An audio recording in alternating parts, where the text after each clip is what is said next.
Komisi 3 DPR mengadakan rapat dengan beberapa pihak terkait dugaan kasus bullying di SMA Binus School. Rapat ini digelar pada Selasa 17 September siang. Dalam rapat tersebut, korban RE yang didampingi kuasa hukumnya Sunan Kalijaga menceritakan kejadian yang menimpanya. Di depan DPR, RE mengaku diancam oleh siswa di SMA Binus Simpruk dengan ancaman yang melibatkan jabatan orang tua para pelaku. Saya selalu dihina-hina setiap harinya.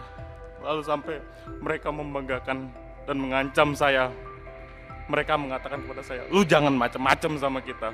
Lu mau nyaman sekolah di sini, lu mau bisa kita nggak bully di sini, lu harus bisa melayani kita semua. Lu tahu nggak bapak kita siapa? Dia bapaknya ketua partai. Bapak dia DPR. Bapak dia MK." Lalu sahabat dari ketua geng ini mengakui, "Lu jangan macem-macem, bapak gua ketua partai sekarang. Bapak yang berinisial A, anak yang berinisial M mengaku dan mengatakan itu kepada itu saya yang dari awal." memukul kamu? Anak bapaknya ketua partai itu Dia tidak memukul saya, tapi dia selalu secara intens selalu membuli saya secara verbal. Saya dari awal. MK memukul. Mohon maaf. Yang tadi yang katanya bapaknya apa? Bapak yang berinisial Dari MK. A dan anaknya berinisial M, dia tidak pernah memukul saya, tapi dia selalu bersekongkol dengan gengnya, selalu membuli saya secara verbal, selalu menghancurkan mental saya, selalu menjatuhkan mental saya. Padahal saya sudah menjelaskan kepada mereka, saya menanyakan secara baik-baik, "Bro, kalau misalkan gue di sini nggak diterima sama kalian nggak mau temenan sama gue, nggak apa-apa. Tapi tolong jangan ganggu gue." RE juga mengaku ia mendapatkan perlakuan tak terpuji dari para pelaku secara verbal. Mereka itu benar-benar memperlakukan saya seperti itu.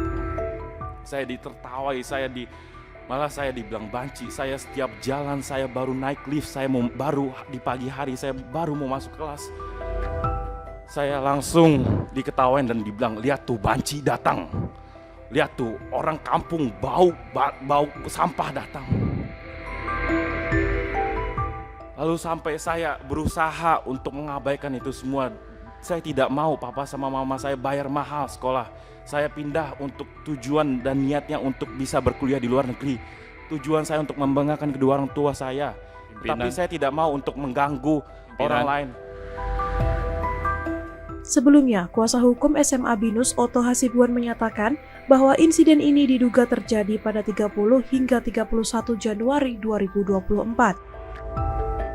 Namun menurutnya, yang terjadi sebenarnya adalah perkelahian, bukan perundungan atau pelecehan.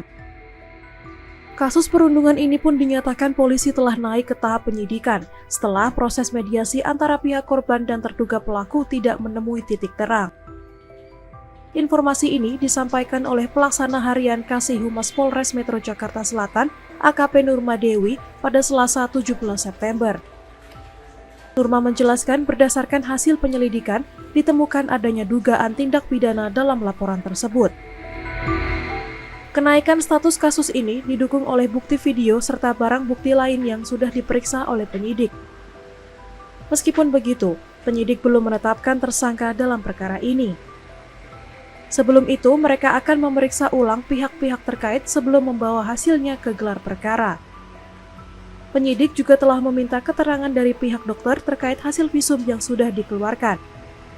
Ya, jadi untuk kasus yang dilaporkan juga itu sudah kemarin dilaksanakan mediasi dari terlapor meminta kasat untuk memediasi, namun demikian belum ada titik temu. Ya, jadi dilanjutkan untuk kasus ini. Kalau diminta dari pelapor ya, terlapor pasti kita mediasi itu karena kita menjembatani. Dari saksi kemarin kita minta BAI itu 18 orang, kemudian kita jadwal ulang untuk semua yang sudah diperiksa nanti diperiksa kembali atau dimintain keterangan kembali.